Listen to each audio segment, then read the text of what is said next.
It's been a momentous occasion after many years of effort, in fact many decades of efforts. The Women's Reservation Bill is finally a reality. It has been passed by overwhelming numbers both in Lok Sabha and Rajya Sabha. And to talk more about this and more, I'm joined by none other than Hardeep Singh Puri, Union Minister for Housing, Urban Affairs, Petroleum and more. Sir, thanks a lot for your time and for speaking to CNN-News18 again. I want to understand from you, while this is a momentous occasion, and of course this is a bill that many parties tried to bring in the past and it just wasn't successful. Why was it important for the BJP-led government, the Narendra Modi-led government to bring it now and to make it a reality? First of all, thank you for having me on your show. You know, there is a time when an idea can fructify into reality. It's not just a BJP-led government. There are some givens which I think some people are not understanding. There is a freeze on the delimitation process till 2026. Yes. That's why we needed to have a new parliament, because in 2026 the size of the number of political Lok Sabha constituencies is likely to go up. But it can't be done before 2026. There is a freeze on it. You cannot redo the constituencies till you have a census. So we need a census. Then we need the delimitation freeze to be over.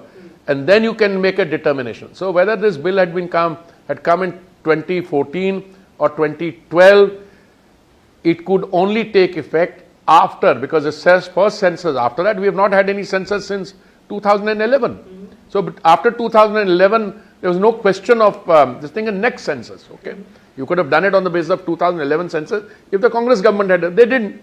They passed a bill in the Rajya Sabha, took it to the Lok Sabha, showed no commitment and no desire to push it forward. No, there were difficulties. There were difficulties in the India-US civilian nuclear energy agreement also.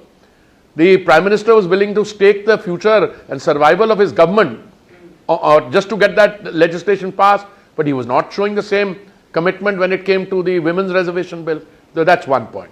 Second point, in the 9 years that the Honorable Prime Minister has been head of government, he has done a lot of things for women-centered development. Beti Bachao, Beti Padhao, Shauchala Banana, Pradhan Mantri Awas Yojana, Malikana Haq in the name of the women in the family, gas cylinders from 14 crores to 32 crores, Ujjwala 9 crores 60 lakhs, what he has done for the street vendors, Redi Patri Wale, 42 lakhs Labhartis, 41% of them are ladies, women. So they've done a lot for them. Secondly, once this narrative is clear, you don't want to bring this in till you're confident of getting it through. So today he was 100% sure, and this is proved. Aap ne kaha that passed almost unanimously. In the Lok Sabha there were on one aspect, two votes against, but unanimous. In the Lok Sabha finally and in the Rajya Sabha. And what does that mean? So it means that women-led development is now a part of the Indian reality. And both in the Lok Sabha and in the state assemblies, you will have 33.3% reservation, which means political parties, civil society, everybody will prepare themselves. And the global experience has shown, if you have women-led development and you have women in responsible decision-making roles, GDP goes up by 30% to 50%. And a host of other things happen. And I think, I'm not saying it to you just to congratulate you, I think every Indian is rejoicing and should rejoice even more. Somebody asked me ki ye jo what was witnessed in the party headquarters this morning. So I said, my friend, this is the beginning. You'll see in the coming months, down to the urban local bodies, down to the Gram Panchayat, down to the villages, in bigger cities, that celebration, not just on women's empowerment, this is more. You are going to get women-led development. Some of my friends will be saying, yaar, ye thoda zyada ho gaya, nahi, hamara. Kuch nahi hota. Men will benefit. By the way, I've been a supporter of women-led development for at least 50 years now. So I know what this is about. I'm very clear. By the way, I also had a bit of a role to play in the establishment of the UN entity, UN Women. So I think it's a matter of great joy that this very fundamental revolutionary reform which was yesterday enacted, finally first in the Lok Sabha, then in the Rajya Sabha. Well, you're also leading a lot of the schemes, the flagship schemes There of are the many government. of them in my ministry. Yes, I which mean, benefit women on ground. and they're benefiting. You see the clips from the beneficiaries. You know the difference it makes to a family. Abhi piche in Delhi there was an EWS scheme for housing, and the Honorable Prime Minister was asking this gentleman, seemed to be from Bengal, and he and his wife, he said, आप यहाँ पे informal colony में कितने साल रहे? He said 42 साल. आपको कैसे महसूस होता है? आपके कितने बच्चे? I have one daughter. She studies English honors in Delhi University. It's a complete change of life. Complete change of life. It's one thing to live in a JJ colony or an informal settlement in a, I don't use the word slum, and then to have a pakka home, a roof over your head, shauchalaya, rasoi, gas cylinder. It's a completely new beginning. I'll come to the gas cylinder in just a bit, but the Congress says, including their former chief Sonia Gandhi, who led at one time the UPA mission to pass the women's reservation bill, she has said, of course, that this is effectively their bill. It is the brainchild of Rajiv Gandhi, in fact, his government. I am so happy that they're taking credit for it, because nobody wants to deny them the credit. All that we say कि आप इस चीज को लाए, पर आप इसको end तक, तौर तक नहीं ले जा पाए. That's all we are saying. And Modi ji है, तो मुमकिन है. He is something. Look, the bill that was brought to from the Rajya Sabha, transmitted to look, lapsed in 2014.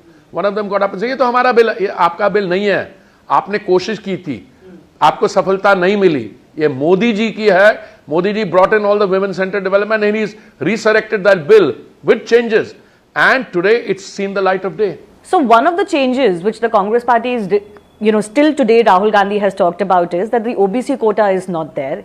And he has talked about that, yes, during their time also possibly they should have pushed for it. Yes, it was not there in their bill also. But the Congress party plus the India Alliance bloc parties are saying that the BJP with your kind of majority possibly could have done this too.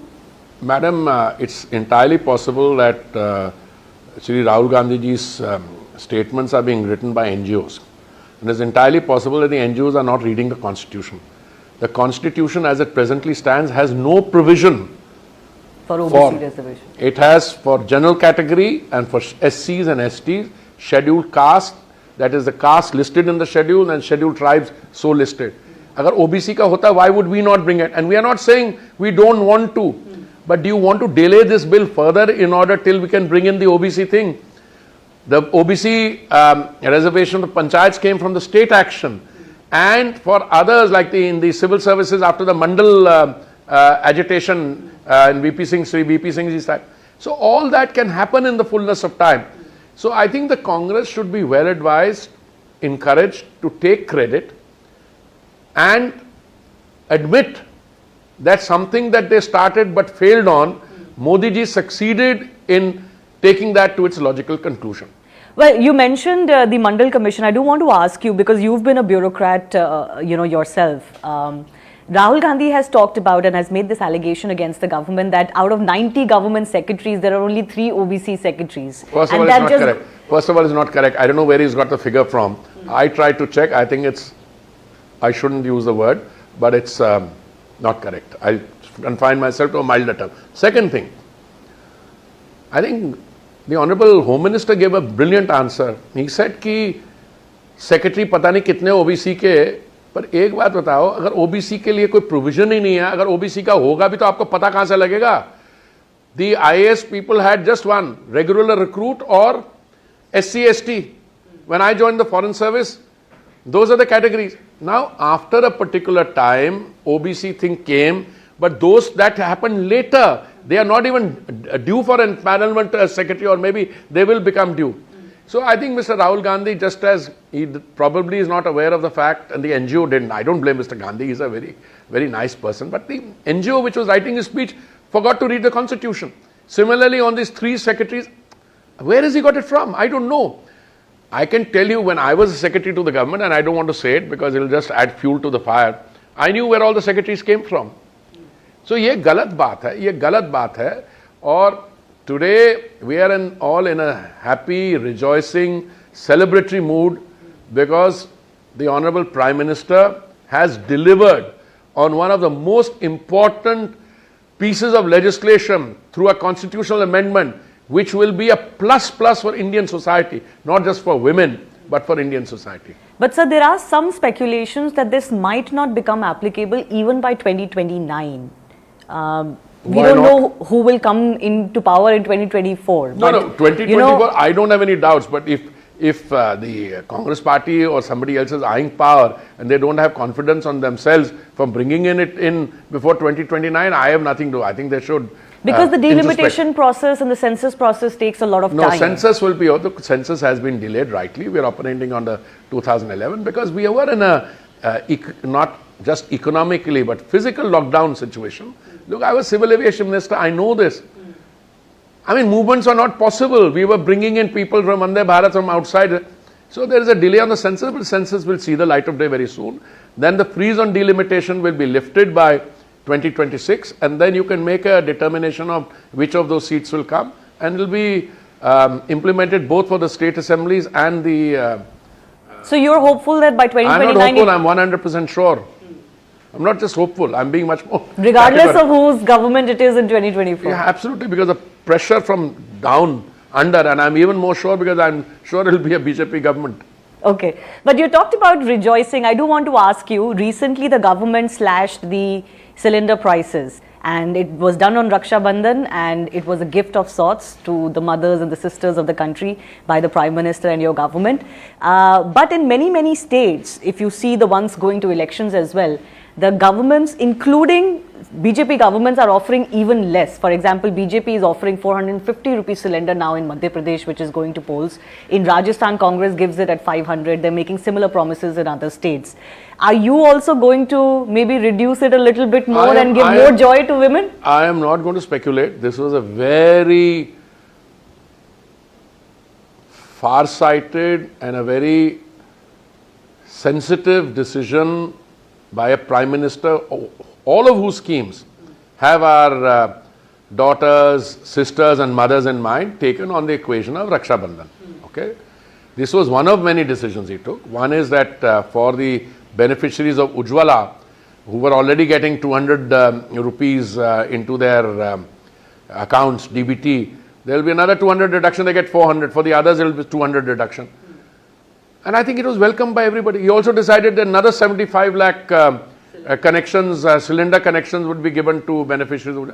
So, some people want to do more, taking advantage of others. I'm not going to comment on that. Okay? All I would say is, especially for the non-BJP states, cut your cloth according to, what is the expression? Cut your cloth according to what you have available. Something to that. उतने ही पैर फैलाइए जितने वो आपका expression बिल्कुल सही है. Because you require resources. Even when we were not giving this 200 rupee reduction on the cylinder, we were still running up an 8,000, 9,000 crore subsidy on Ujjwala every year, because there is a subsidy for carriage to far-flung areas from the ports here. So I think ours is a government which walks the talk. We have a situation in which, Shivani ji, 80 crore people were and are being fed 3 meals of dry ration in a day, even when we were navigating our way through the pandemic. And that's continuing. But what do you make of these promises that are being made? And increasingly, this was termed reverie politics by the BJP, but even BJP is offering BJP doesn't do reverie. BJP doesn't do reverie politics for 2 reasons. Most BJP states would make a statement or put an offer on the table provided they have the finances for it. That is what is proved by the petrol and diesel price reduction. Central government on 2 occasions, Honorable Prime Minister reduced the central excise. You also had a situation where the BJP ruled states reduced the VAT, non-BJP states didn't. So what happens? You have an 11 rupees differential in the price of petroleum between West Bengal and some other state, BJP ruled state.